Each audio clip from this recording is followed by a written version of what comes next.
Welcome to ENP World। First question, निम्नलिखित में से कौन सा मूल अधिकार में शामिल नहीं है?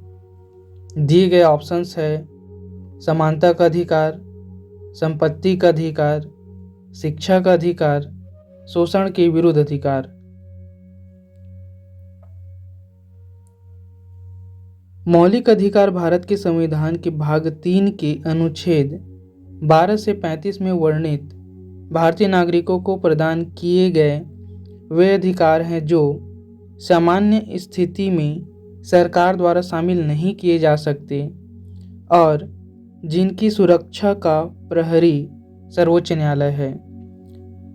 समता या समानता का अधिकार, स्वतंत्रता का अधिकार, शोषण के विरुद्ध अधिकार, धार्मिक स्वतंत्रता का अधिकार, संस्कृति और शिक्षा संबंधी अधिकार, संवैधानिक उपचारों का अधिकार, ये मूल अधिकार में शामिल है। इस प्रकार इस प्रश्न का आंसर है ऑप्शन सेकंड, संपत्ति का अधिकार मूल अधिकार से हटा दिया गया है।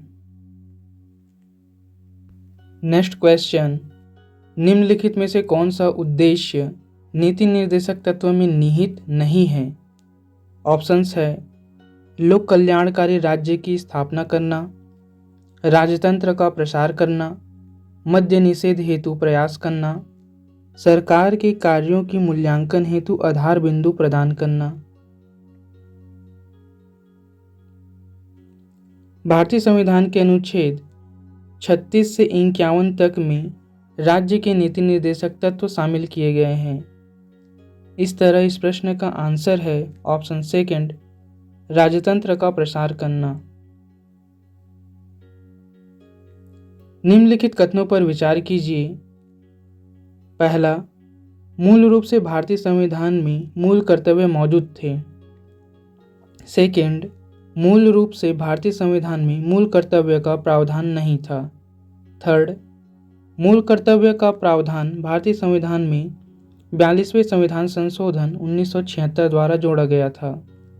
उपरोक्त में से सत्य कथन का चयन कीजिए। पहला और दूसरा, पहला और तीसरा, दूसरा और तीसरा, इनमें से कोई नहीं। इस प्रश्न का आंसर है ऑप्शन थर्ड, दूसरा और तीसरा। मूल रूप से भारतीय संविधान में मूल कर्तव्य का प्रावधान नहीं था। मूल कर्तव्य का प्रावधान भारतीय संविधान में 42वें संविधान संशोधन 1976 द्वारा जोड़ा गया था। नेक्स्ट क्वेश्चन, भारत के राष्ट्रपति को महाभियोग द्वारा हटाने की प्रक्रिया निम्नलिखित में से किस अनुच्छेद में वर्णित है? ऑप्शंस है अनुच्छेद 53, अनुच्छेद 61, अनुच्छेद 74, अनुच्छेद 13।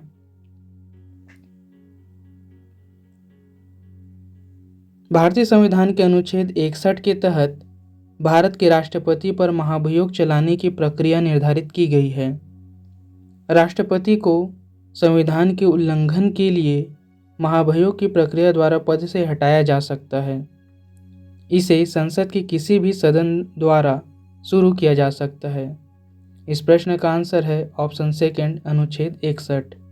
नेक्स्ट क्वेश्चन, भारत की संसद के संदर्भ में निम्नलिखित में से कौन सी संसदीय समिति इसकी समीक्षा करती है और संसद को सूचित करती है कि जो विनियम, नियम, उपनियम, उपविधि आदि बनाने की शक्तियां संविधान द्वारा प्रदत्त है या संसद द्वारा प्रत्यायोजित है, उसका कार्यपालिका द्वारा इन प्रत्यायोजनों की परिधि के भीतर उचित प्रयोग हो रहा है।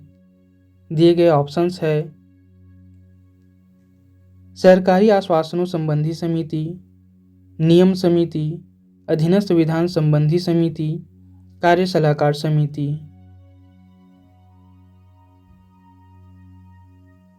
1953 में गठित अधीनस्थ विधान संबंधी समिति इस बात की जांच करती है और सदन को रिपोर्ट करती है कि क्या संविधान द्वारा प्रदत्त या संसद द्वारा प्रत्यायोजित नियमों, विनियमों, उपनियमों, परियोजनाओं या अन्य वैधानिक उपकरणों को बनाने की शक्तियों का ठीक से प्रयोग किया जा रहा है। और दोनों सदनों में समिति में 15 सदस्य होते हैं।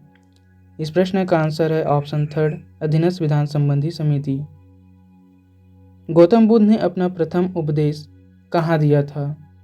दिए गए ऑप्शंस है वैशाली, राजगृह, सारनाथ और पावापुरी।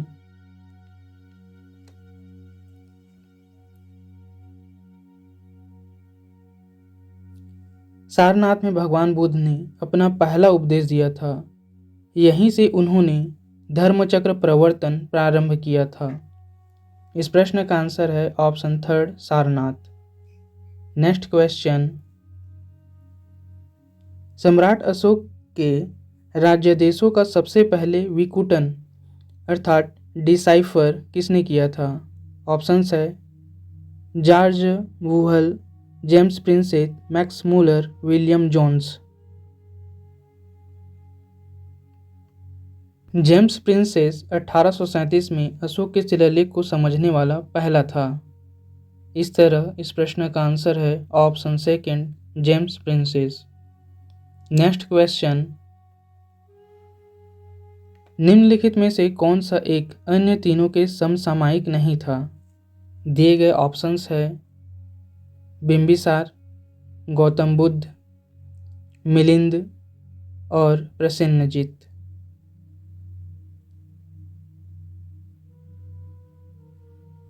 बिंबिसार, गौतम बुद्ध एवं प्रसेनजीत तीनों समकालीन थे।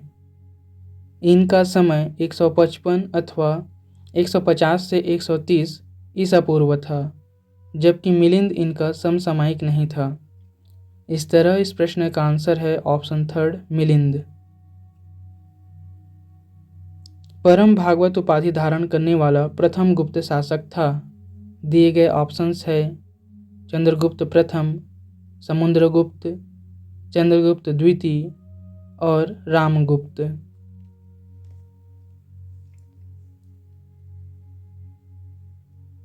चंद्रगुप्त द्वितीय का अन्य नाम देव, देवगुप्त, देवराज, देवश्री आदि था। चंद्रगुप्त द्वितीय ने विक्रमांक, विक्रमादित्य, परम भागवत आदि उपाधियां धारण की थी। इस तरह इस प्रश्न का आंसर है ऑप्शन थर्ड, चंद्रगुप्त द्वितीय। नेक्स्ट क्वेश्चन, मध्यकालीन भारत के आर्थिक इतिहास के संदर्भ में शब्द अर्घट्टा किसे निरूपित करता है?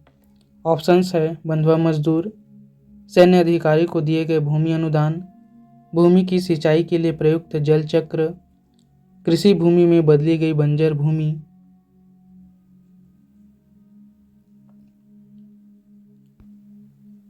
आर्घाट मध्यकालीन भारत में भूमि की सिंचाई में इस्तेमाल होने वाला एक फारसी पहिया है। यह एक यांत्रिक उपकरण है जिसका उपयोग आमतौर पर खुले कुएं से पानी निकालने के लिए किया जाता है। यह आमतौर पर बैल, भैंस या ऊंट जैसे जानवरों के मसौदे से संचालित होता है। आर्घाट शब्द में आर या आरा शब्द का अर्थ संयोजन है और घट या घट्टा शब्द का अर्थ परिणाम है। इस तरह इस प्रश्न का आंसर है ऑप्शन थर्ड, भूमि की सिंचाई के लिए प्रयुक्त जल चक्र। नेक्स्ट क्वेश्चन, निम्नलिखित ग्रहों में से किस को पृथ्वी का जुड़वा कहा जाता है? दिए गए ऑप्शंस है पहला है नेपच्यून, सेकंड है शुक्र, थर्ड है मंगल और फोर्थ है शनि।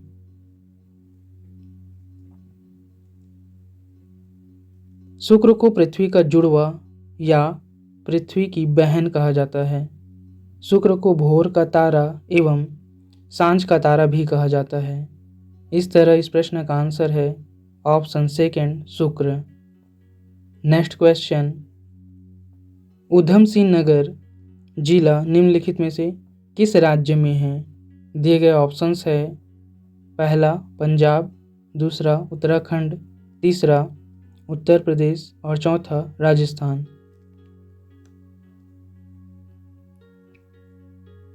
ऊधम सिंह नगर जिला उत्तराखंड राज्य में है, जिसका क्षेत्रफल 2903 वर्ग किलोमीटर है। यह कुमायूं हिमालय क्षेत्र में स्थित उत्तराखंड का तीसरा सबसे बड़ा जनसंख्या वाला जिला है। इस जिले की जनसंख्या 16,48,367 है, जो अफ्रीका के गियाना बिसाऊ देश के बराबर है। इस जिले का लिंगानुपात 919 है और साक्षरता दर 74.44% है। इस प्रकार इस प्रश्न का आंसर है option second Uttarakhand. Next question, NMD का तात्पर्य क्या है? दिए गए ऑप्शंस है नई मुद्रा युक्ति, राष्ट्रीय मौसम विज्ञान विभाग, US द्वारा स्थापित की जा रही अंतरिक्ष आधारित एंटी बैलिस्टिक मिसाइल प्रणाली, नया मनरो सिद्धांत।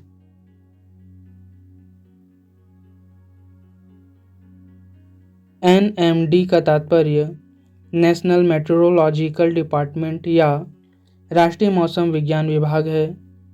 इसकी स्थापना 1875 में कोलकाता में हुई, जो पृथ्वी विज्ञान मंत्रालय के एक अभिकरण के रूप में भूकंप विज्ञान तथा मौसम पूर्वानुमान के लिए उत्तरदायी है। इसका मुख्यालय दिल्ली में है। इस प्रश्न का आंसर है ऑप्शन सेकंड राष्ट्रीय मौसम विज्ञान विभाग।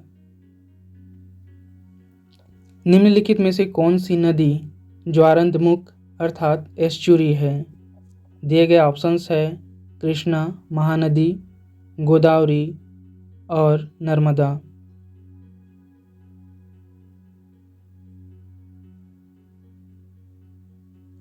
नर्मदा नदी का उद्गम अमरकंटक के पश्चिमी ढाल पर 1057 मीटर की ऊंचाई से होता है। यह नदी ब्रह्मपुत्र घाटी में प्रवाहित होती है तथा अरब सागर में एस्चुरी बनाती है। इस प्रश्न का आंसर है option fourth Narmada. Next question, Bharat की जलवायु पर निम्नलिखित में से किसका प्रभाव नहीं पड़ता? दिए गए ऑप्शंस है मानसून, महासागरीय धाराएं, भूमध्य रेखा का सानिध्य, हिंद महासागर का अस्तित्व।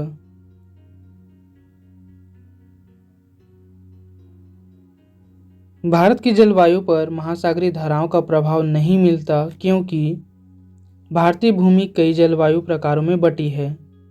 इसके अतिरिक्त कॉरियोलिस बल के प्रभाव से उत्तरी गोलार्ध की धाराएं अपनी दाहिनी ओर तथा दक्षिणी गोलार्ध की धाराएं अपनी बाईं ओर प्रवाहित होती है। इस प्रकार इस प्रश्न का आंसर है ऑप्शन सेकंड महासागरीय धाराएं। नेक्स्ट क्वेश्चन, आवृत्ति मॉड्यूलेशन से क्या प्राप्त होता है?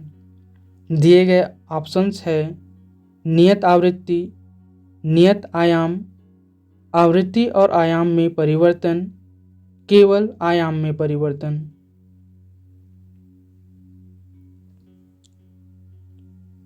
किसी माध्यम का कंपन करता हुआ कोई कण 1 सेकंड में जितने कंपन करता है उसे आवृत्ति कहते हैं।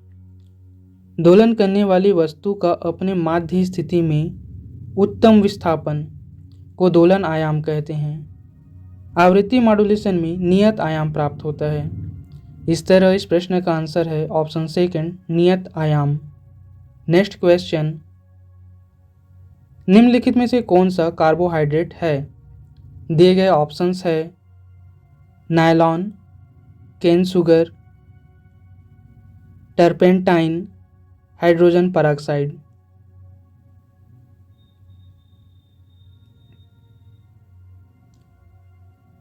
कार्बोहाइड्रेट ऊर्जा प्रदान करने वाले पदार्थों का वर्ग है। यह रासायनिक यौगिक होते हैं जिसमें कार्बन, हाइड्रोजन एवं ऑक्सीजन होते हैं। इसका आधारभूत सूत्र CH2ON होता है। केन शुगर कार्बोहाइड्रेट है। इस तरह इस प्रश्न का आंसर है option second cane sugar. Next question, हमारे दांत और अस्थियां आमतौर पर किससे बनते हैं? दिए गए ऑप्शंस है ट्राई कैल्शियम फास्फेट, फ्लोरोपेप्टाइड, क्लोरोपेप्टाइड, हाइड्रोलिथ।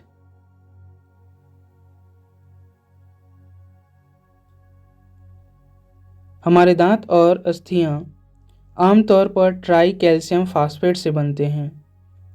अतः इस प्रश्न का आंसर है option first try calcium phosphate. Next question, 5 सितंबर को निम्नलिखित में से किसका दिवस मनाया जाता है? दिए गए ऑप्शंस है पहला है महिला दिवस, सेकंड बाल दिवस, थर्ड श्रमिक दिवस, फोर्थ शिक्षक दिवस। 5 सितंबर को सर्वपल्ली राधाकृष्णन के सम्मान में शिक्षक दिवस मनाया जाता है। इस तरह इस प्रश्न का आंसर है ऑप्शन 4 शिक्षक दिवस। नेक्स्ट क्वेश्चन, निम्नलिखित में से कौन विस्तृत स्पेक्ट्रम प्रतिजैविक एंटीबायोटिक्स है? ऑप्शंस है पैरासीटामोल, पेनिसिलिन, एम्पिसिलिन, क्लोराम्फेनिकोल।